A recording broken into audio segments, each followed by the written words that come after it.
Hi friends, I'm here again. Okay, so we're going to talk about, of course, what we all know we're considering, how to win friends and influence people, and the book by Carnegie. So this part is, we're talking about part 3. We already know the book is divided into 4 parts, and we're talking about part 3 here.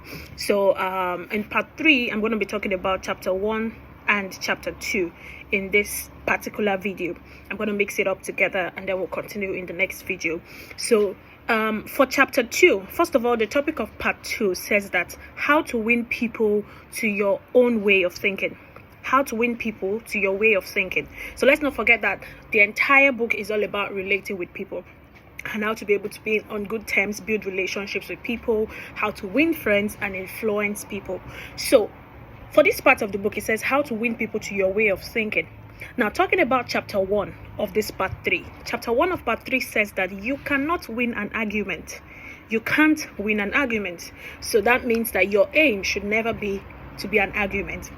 I wonder if this topic makes someone begin to wonder, like, okay, I know a lot of people that like to argue. I myself have found myself in situations where I've had to argue several times. So the topic chapter 1 says you cannot win an argument.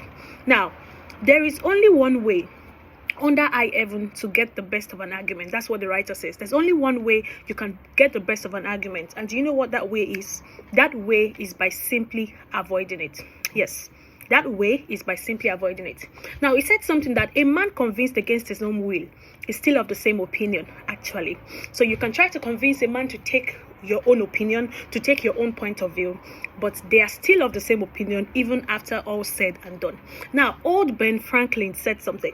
Listen, he said, if you argue and rankle and contradict, you may achieve victory sometimes. Yes, you feel like, yeah, I won the argument, I won and my point was taken, but it will only be an empty victory. You know why? Because you will never get your opponent's goodwill that way. Nobody likes to feel like, okay, someone basically defeated them or someone's point was right. No one likes to feel that way. It hurts our ego. This applies to everyone. Now, it gives suggestions on how you should handle a situation, handle a disagreement before it becomes an argument. How do you handle it? Different steps by which you can take, by which you can get to make it not become an argument. Number 1 is that you should welcome the disagreement. Welcome it. Next thing is distrust your first instinctive impression. The first impression that we leave whenever we find ourselves in situations like this is that we become defensive. It is very natural to everyone, even myself. I've had situations whereby the next thing is you just feel defensive because you feel like, oh, I can't be wrong. So whether you're even sure that that thing is correct, you find yourself very defensive. So he said the second step when you're handling a disagreement and preventing it from becoming an argument is that you should distrust your first impression. Distrust that thing that comes to your mind that makes you want to become defensive. Distrust it first of all. Next thing is you should control your temper. You should control your temper. Next, you should listen. Try to listen. Like, you shouldn't just be talking about, okay, what the person is saying, you're trying to contradict the point. No, you want to listen. Another one is to look for areas of agreement. Look for areas of agreement. Okay, what is it that you can take from the point the person is trying to state? Look for areas of agreement. Another one is you have to be honest.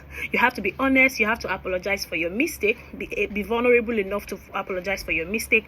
And it will automatically disarm your opponent and reduce their defensiveness. So in a situation whereby you're very sure that your point is wrong, your point is right, you're sure your point is right, but then you don't say it just like that to the face of the person that you're in a conversation with. So you have to be honest enough. You must be able to apologize for your mistake. The moment you apologize for your mistake, that makes them to be less defensive, and then you can thank your opponent sincerely. Okay, and then promise to think over it. That means you guys can even reschedule. You don't have to settle it in that particular situation, because that allows the emotions running all around to calm down and then postpone action. You can postpone the meeting, and that way. Now, there's a point that I want to read out to you us here before we end this one. A point I want to read out from the book is, there's something. It said, we sometimes find ourselves changing our minds without any resistance or heavy emotion. But by the time we are told that we are wrong, we resent our imputation and add in our hearts. So that means naturally we can find ourselves, we can actually tell ourselves we're wrong, we accept that we're wrong, and we become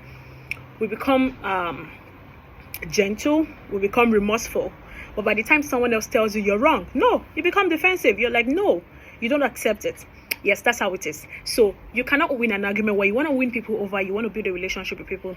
You cannot win an argument. Okay, this video is already long, so I'm going to continue in the next video. All right.